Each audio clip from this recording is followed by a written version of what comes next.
So today we are going to do the Imperial Fists before Dawn. Who were they? Where did they come from? And why are they like they are? So let's start off with Old Terra. The Legion, of course, like all the legions, was founded back on Old Terra during the Unification Wars. And the Imperial Fist was founded relatively early, so they did have quite a lot of activity during the Unification Wars. They were interesting in the way that they were recruited. So they were one of the legions which recruited from across the whole of Terra, which was relatively rare. And they recruited for specific characteristics. They seem to have recruited for candidates who were particularly good at physical and mental endurance. People who could just keep on going, you throw anything at them and they would just keep going. They also tended to recruit people that were quite reserved. So reserved, quiet. You could almost say they might appear shy or aloof. They were often mistaken for that. They weren't really shy or aloof, but they were reserved. So people who kind of fade into the background. People that they aren't particularly charismatic. People with the character that is often underestimated and usually hold abilities that you just can't see on the surface. Because of this, they can be misconstrued. So you can mistake this for aloofness, and people can feel a little bit put off by them, maybe feel that they don't like them, or that they're arrogant in some way because they just won't talk to them, or they might think, oh, that they're very shy and timid because they just don't speak that much. But in fact, this is simply their nature. They just don't particularly like talking that much, or don't see much purpose in talking. So when they talk, it's always for a good reason. And you've probably met people like this in your own life. Perhaps you are one of these people. And so the Legion tended to focus on recruiting people like this. And that, of course, influenced the character of the Legion, which creates a cycle where it becomes part of the Legion tradition and so on, and becomes the norm. That's the kind of candidate you're looking for. But as well as this character, as I said, their physical and mental endurance was key. Now, this is somewhat similar to the Death Guard, but the Legions are quite different as they turn that character into an actual practical use. I think this idea of the type of recruit they were keen on is also aligns quite well with the Special Forces recruitment in the real world, where it's this concept of the grey man, where the recruiters are looking for someone who just does what they're told and just keeps on going and can take anything that they're thrown at them, and doesn't speak out, doesn't think they're the big man or the special person, doesn't try to make everything about them. They're not looking for that kind of person, the kind of movie star kind of special forces person. They're not looking for that. They're looking for the person that fades into the background, which they call the grey man. And when reading about the Imperial Fist recruitment, it's actually very similar. This idea of their recruit is this quiet person that just doesn't really say much, but can just keep on going. I think that's an interesting character to look at when we often see the characters of Astartes, Space Marines, as being sort of over the top and more exaggerated human traits like exceptional aggression and or high levels of charisma and this kind of thing that you get in some of the other legions. Whereas the Imperial Fists were completely opposite of that, very much just the average guy, you wouldn't even notice.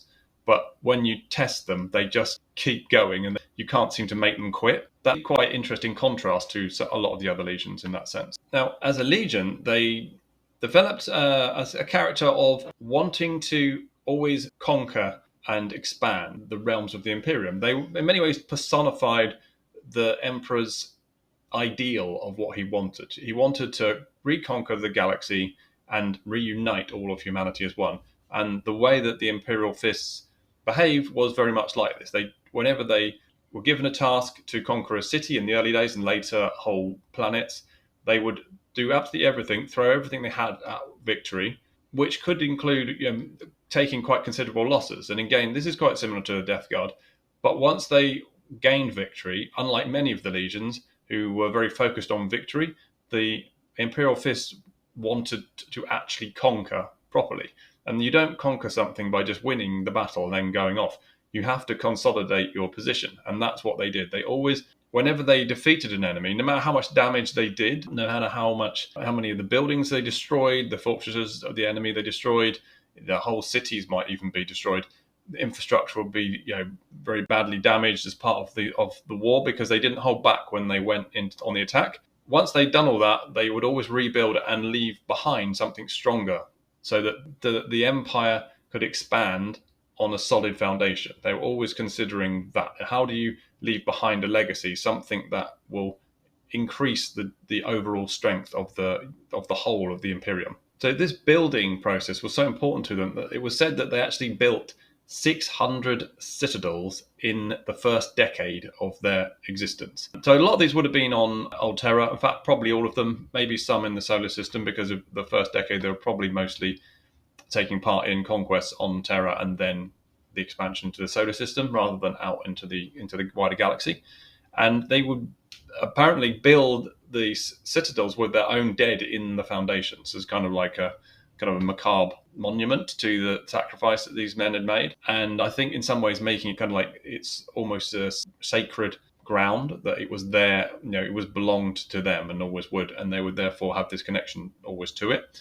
Now, they also had an interesting outlook on the worlds they conquered, in that when they conquered worlds, they didn't take them as their possession. They would leave garrisons behind to make sure that military order remained and that there was a defense available should something happen, should a rebellion occur or somebody come in from the outside and try and take it.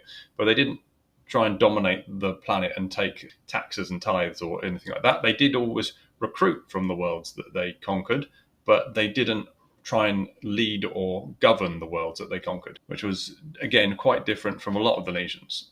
Now, this nature and tactics and repeated success caught the eye of the Emperor eventually, and so much so that he actually named them the Imperial Fists. Now, this is quite rare because almost all of the legions get their names from their primarchs rather than from the Emperor. And so the Emperor actually noticed them so much that he decided to give them a name rather than just a number, which was generally the way that he behaved. I think that the Emperor, in many ways, didn't like the idea of naming his pet. He didn't like a farmer doesn't like to name animals, so kind of linked to them. Like a personal bond isn't a good thing when you have to slaughter that animal. And I think in many ways the Emperor viewed his creations not as people as such, more as tools to do jobs. And so he didn't like to do things that would create a human connection. And I think that this is just my supposition, but I think that he probably didn't like naming the legions for those reasons. Whereas the primarchs felt very, very close to their legions and did see them as sons and almost always gave them a name as soon as they took over. So the fact that the Emperor did name the Imperial Fists himself showed just how impressive they must have been to him. And I think in many ways he probably would have liked more of his legions to be like the Imperial Fists. Now, another thing that stands out from the record of the Imperial Fists is that they don't seem to have ever done anything wrong. Like, nearly all of the legions have some great disaster in their past that changed them in some way, caused something about their character to be affected. It changes their direction in terms of tactics they use, or it starts them on a road down a dark path. The Imperial Fists never really seemed to fail. They never seemed to have had any real problems. They just kept going on, doing a great job and expanding the Imperium, leaving very stable worlds in their wake, and just kept doing this. Almost Ultramarine-like in their kind of history, except the Ultramarines do have some pretty bad events in their past, which you should go and see my Ultramarines video to know more about that. But the Imperial Fists just kept going from the moment they're founded on Alterra. They just keep marching on, doing a very good job, building the Imperium. Now, of course, eventually, Rogal Dorn would be found, and he would be given command over the Legion.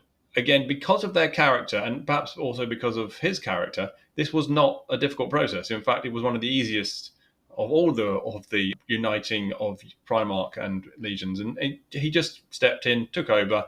They were very much in character with him, and he was very pleased by them, although he did tell them that they'd have a lot to learn, because that was just his nature. He was, nothing was ever perfect to him. He wanted to always improve, do things better. He didn't change them in any radical way. He just lifted them up another level. They carried on doing things the way they did before, but just better. One thing he did do was he gave the current Legion Master, Matthias, a kind of promotion. He put him in charge essentially of all of Inwit, which is Rogal Dorn's homeworld, and the cluster of planets, star systems around there, which he had ruled as an emperor.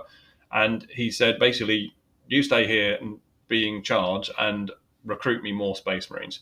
And that was his job. And I think that in some ways that's kind of a good way of handling the handover of power from one one person that was used to being fully in charge of the Legion to suddenly they've got to give up this to the Primarch, and he's given him a very important position in Wit, and he's kind of swapped positions with him. And so then Dorn went out on the Great Crusade with the rest of the Legion. You don't see any kind of evidence for rifts in the Imperial Fist between the Terran-born recruits and the Inuit-born recruits. It's kind of seamless in that the Legion is just very united, very standard, and like this is just epitomizes Dorn's character. And although there were times later on in his life where you kind of see that wall that he puts up of stoicism break, and he has terrible rages and temper tantrums.